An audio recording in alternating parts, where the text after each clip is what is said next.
America र Iran बीच जारी युद्ध अहिले निकै कठिन परिस्थितिबाट गुज्रिरहेको छ।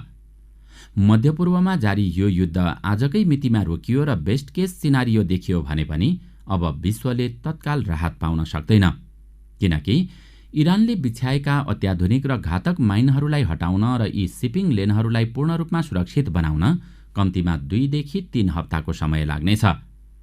त्यतिबेलासम्म यी जलमार्गहरूमा व्यापारिक जहाजहरू चल्न नसक्दा विश्वको आपूर्ति श्रृङ्खला ठप्प नै रहनेछ। अझ भयावह पक्ष त के छ भने समुद्री मार्ग खुले पनि विश्व बजारमा तेलको मूल्य र आपूर्तिको चक्रलाई पुरानै लयमा फर्काउन थप 2 देखि 3 महिनाको समय लाग्ने अर्थशास्त्रीहरूले प्रक्षेपण गरेका छन्। तेलको मूल्यमा हुने उतार चढावले गर्दा उत्पादन र ढुवानीको लागत यति बढ्नेछ कि त्यसको प्रभाव हरेक उपभोक्ताको भान्सासम्म पुग्ने निश्चित छ।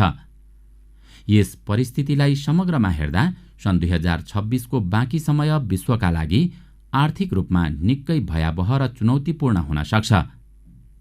इरान अमेरिका युद्धले विश्वलाई यति पछाडि धकेलिदिएको छ कि यसको पूर्ति गर्न वर्षौं लाग्न सक्छ।